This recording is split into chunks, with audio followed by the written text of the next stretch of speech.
sticky stacks of golden therapy deliciousness! Donkey! Don't eat that!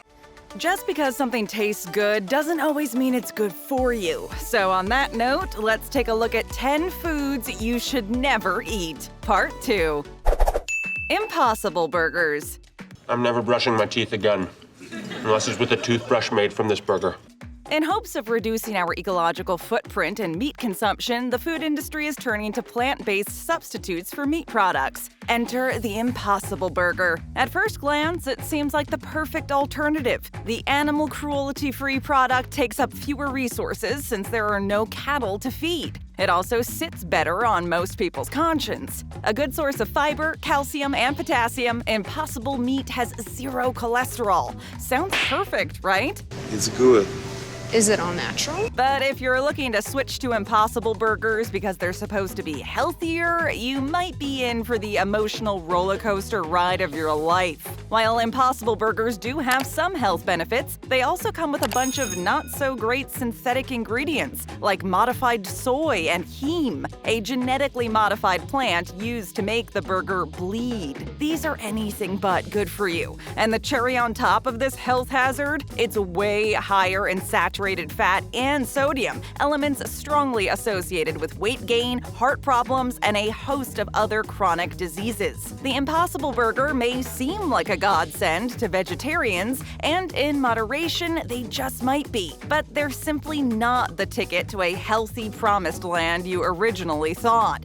This isn't it. It's not it! Low-fat peanut butter. It's, Laura Scudder's peanut butter, sir. You like it? Often hailed as chocolate's best friend, peanut butter is the perfect spread to accompany your jam. But one of the main reasons why some people love peanut butter so much is because of how good and healthy it is for you. The regular kind, that is. You see, in a regular jar of peanut butter, there are tons of beneficial unsaturated fats and protein. Yes, it's high in fat, but that's part of its charm. Now, if you take that same peanut butter and try to make it low-fat, you'll have to remove the one thing that makes it healthy, the unsaturated fat. And by doing so, you'll actually end up creating a more sugary, altered product, because taking out the fat also means replacing it with something else to maintain that creamy texture. In this case, it's cornstarches and sugar. Lots and lots of sugar waiting to spike your blood sugar levels. And the funniest part of this whole low-fat nonsense, it has the same amount of calories as the plain old regular peanut butter. Oh my god, I'm a fat guy! Only in this one, there's a less favorable nutritional profile. Basically, by trying to make something healthier than it already is, it has become worse. Friendly advice, forget the low fat and enjoy your peanut butter in all its glory. It's good for you. Well, unless you have an allergy, then yeah, probably not. I could teach you how to do it. Packaged butter-flavored popcorn. Popcorn. A bowl of popcorn is arguably one of the best movie snacks. Whether it's a night out or in, popcorn is always the star of the show. But since every good thing also has a bad side, we're sorry to say that the packaged popcorn you've been buying forever should probably not be on your next grocery list. Yeah, let me have lots of butter on it.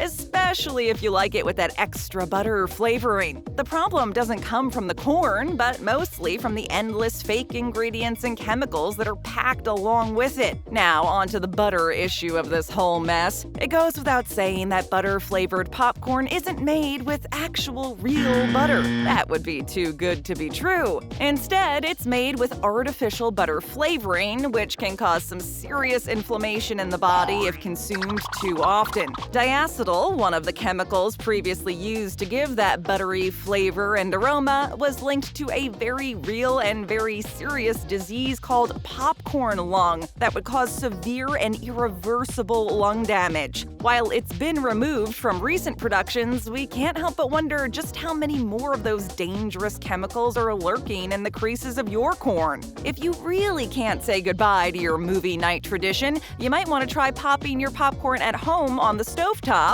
rather than buying the mass-produced artificial packages. At least this way, you can pick healthier toppings.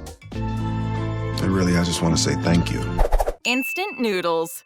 What are you talking about? Oh, this is amazing. As a broke college student, instant noodles are always a lifesaver. They're cheap, easy to make, and so tasty. But there's always a reason why some delicious things are so convenient and not pricey. The secret? The word instant. As a rule, you should steer clear of anything with the word instant in it because, well, to make it instant, they had to take a lot of stuff out of the mix. For example, to make instant noodles, they had to strip down and take away a bit of the fiber and replace it with a bunch of additives. One of these is called monosodium glutamate, MSG, which is a flavor enhancement used in a lot of processed food. MSG also has the effect of increasing hunger, which keeps you going back for more. I gotta have more. And that's not all. These instant noodles also happen to be packed with sodium and very little, if any, nutritional value. Studies show that consuming too much salt has nefarious effects on the body and is associated with obesity, a sedentary lifestyle, and a poor overall diet. Instant noodles also lack many important nutrients like protein, vitamin A, C, and B12, calcium, and a whole array of stuff necessary to keep your body from falling apart. Basically, if you see anything instant, avoid it at all costs. Really? Fruit canned in syrup. Damn! It's hard to imagine why any type of fruit would be on this list. All fruit is healthy, right? Well, yes, but just not the kind that's been marinating in an overly sweet syrup for half its life. The not-so-secret ingredient in these yummy canned fruit containers is sugar, sugar, and more sugar. That's all there is, and there really is no need for there to be that much sugar either. Fruits are naturally sweet, but when you want to preserve them for long periods, you need to add loads of sugar. Oh my lord. So much, in fact, that you could literally swap a slice of cake for a fruit cocktail and you would see no difference at all. Also, if you like those delightful little canned cherries, beware. Most of them contain artificial colors to give them that bright, unnatural red sheen. But not all hope is lost if you enjoy the occasional fruit salad as a light snack. There are some canned fruit products that do not come in that syrupy sweet nectar and are canned in 100% juice or water. So these are totally fine to eat and way healthier. Just read the label carefully if you don't want to end up with a belly full of sugar. And if you can't find a legitimate canned fruit, just buy the real deal. Why would anyone eat canned fruit? Microwaveable rice. I'm totally on your side with the whole microwave situation. Thank you. When something that usually takes a long time to make suddenly becomes fast and easy, it probably means something has been pushed aside. Usually something important, like nutrients, replaced by something bad for you. Something like a truckload of sodium. And that's exactly what happens with microwavable rice. By trying to make your meal prep more practical and less time-consuming, you make it less nutritious and way saltier. Now, obviously, consuming some sodium in a day is important. It helps keep the water balance in your body and helps nerves and muscles work. But if you ingest too much sodium in a day, all those benefits end up reversed and can cause damage. Most of the microwavable rice packages can contain up to 900 milligrams of sodium in one serving, and because most bags contain 2.5 servings, it adds up to over 2,000 milligrams of sodium. Come on.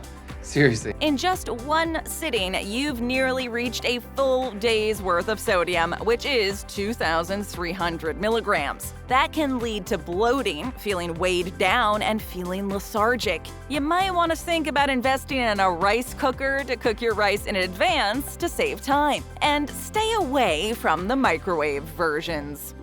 That's genius. Hot dogs. Hey, hot dog guy, can I get 6 hot dogs down here, please? Right away. Hot dogs are an American staple. Great at ball games, barbecues, and even birthday parties, they're the perfect, convenient, tasty treat. It's no secret that they may not be the healthiest of foods. It's been said time and again. Where did you learn that? But what you might not know is why exactly. It's all because of the sausage. First of all, the ingredients in a hot dog sausage aren't exactly appealing. A curious mix of meat trimmings doesn't really scream health to begin with. But that's not even the worst part. Their fat content is off the charts. They are low on any type of nutrients. They're chock full of sodium and low in protein. The perfect recipe for a meal light years away from anything healthy. Another thing that worries a lot of health experts are the nitrates. These compounds are preservatives added to hot dogs to give them a longer shelf life and more lively color. Not only does the word nitrate sound like something you don't want in your hot dog, but studies have shown this to actually be the case. Eating a lot of processed meats like hot dogs has been linked to increased risks for type 2 diabetes, cardiovascular disease, and cancer. Obviously, 1 or 2 once in a while won't kill you, but just be aware of what you're putting in your body. Wow. My family prefers all natural beef. Non-dairy coffee creamer. I want to think that you're joking, but for some reason I feel like you're not. If you can't drink your coffee black and you absolutely need to add that extra creamy sweetness, don't turn to non-dairy coffee creamers. You would be way better off adding some coconut milk and some honey than a creamer. And here's why. Non-dairy creamers contain something called high fructose corn syrup, which can affect liver function and cause some serious damage. It also has a lot of hydrogenated oils, artificial fats made by adding a hydrogen molecule to vegetable oils to make them solid at room temperature. Consuming these oils on a regular basis can increase your bad cholesterol, LDL, and lower your good cholesterol, HDL, and therefore can increase your risk of heart disease. The things we do for a good cup of coffee, am I right? Non-dairy creamers obviously pack a lot of artificial sweeteners, which, let's be honest, are never a good thing.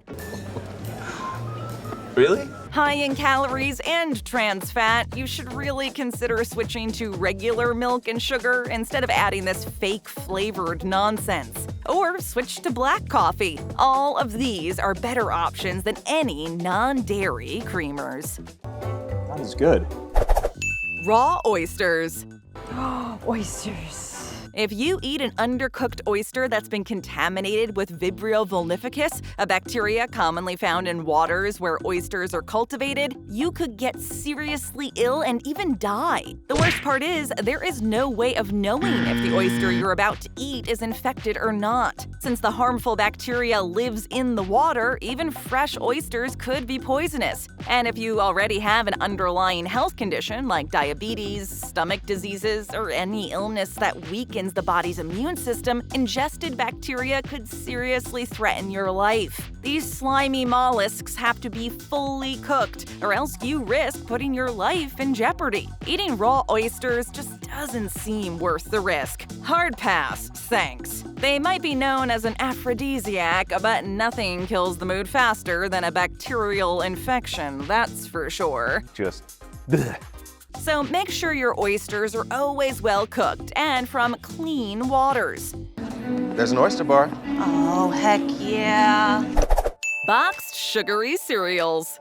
Breakfast is a big boy's most important meal of the day. As the ultimate breakfast of champions, boxed cereals are the perfect choice when you don't have time to whip up a full meal for yourself or for your very picky children. That's basically why they were created in the first place, as an easy way to feed kids in the morning without having to go through all the hassle of cooking something they won't like anyway. While boxed sugary cereals sound like every parent's dream come true, they aren't exactly the most nutritious options out there. They are filled with refined carbohydrates, which means they don't fill you up at all, and they cause your blood sugar levels to spike, then drop. I wasn't hungry, Tony.